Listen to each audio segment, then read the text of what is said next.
৪৫ দিন বন্ধ থাকার পর রাজধানীর মগবাজারের আদ্দিন মেডিকেল কলেজ হাসপাতালে পুনরায় চিকিৎসা সেবা কার্যক্রম পরিচালনার অনুমোদন পেয়েছে।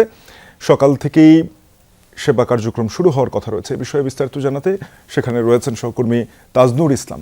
তাজনুর, হাসপাতালটির চিকিৎসা সেবা শুরু হয়েছে কিনা জানাবেন।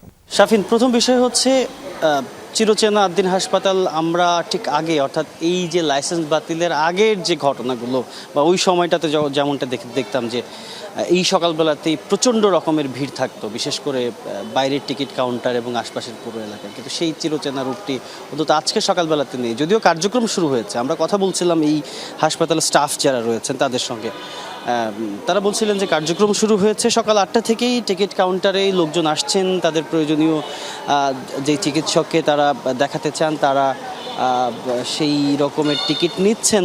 তবে সেই সংখ্যা, অর্থাৎ মানুষের সংখ্যাটি এখন অবধি সেই রকমের যে ভিড় কিংবা অনেক বেশি উপস্থিতি তেমনটি আসলে বলার সুযোগ নেই। বিক্ষিপ্তভাবে কয়েকজন আসছেন, তারা কথা বলছেন, টিকিট নিচ্ছেন এবং চিকিৎসক দেখানোর যেই পরবর্তী যে প্রক্রিয়া সেটি তারা সম্পন্ন করছেন। তবে একটি বিষয় যে মে মাসের শেষ দিকে যেই একটা অনাকাঙ্ক্ষিত দুর্ঘটনার পর সরকার সিদ্ধান্ত নিয়েছিল এই হাসপাতালের লাইসেন্স বাতিল করা, সেটি গতকাল সোমবার সেটি আবার প্রত্যাহার করা হয়েছে। তবে তার সঙ্গে আসলে 3টে শর্তও জুড়ে দেওয়া হয়েছে। সেই শর্তের মধ্যে একটা খুব গুরুত্বপূর্ণ শর্ত যে প্রাইভেট ক্লিনিক একটা আইন রয়েছে বাংলাদেশে, সেই আইন প্রতিপালনের ক্ষেত্রে যেন কোনো রকমের ব্যত্যয় না হয় সেই শর্তটি জুড়ে দেওয়া হয়েছে। একই সঙ্গে এই যে লাইসেন্সটি ফিরে পাবার পর দ্রুত সময়ের মধ্যে প্রয়োজনীয় সংখ্যক চিকিৎসক এবং নার্স নিয়োগের ক্ষেত্রে যেন কোনো রকমের সময় ক্ষেপণ না করা হয় সেই বিষয়ে একটি শর্তও জুড়ে দেওয়া হয়েছে। সব মিলিয়ে আদ্দিন হাসপাতালের চিকিৎসা কার্যক্রম শুরু হয়েছে, সেটি এখন পর্যন্ত তথ্য। মানুষজন যারা আসছেন তারা আসলে ওই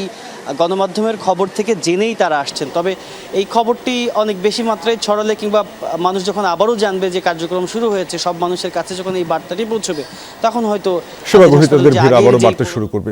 তাজনুর, আপনাকে ধন্যবাদ।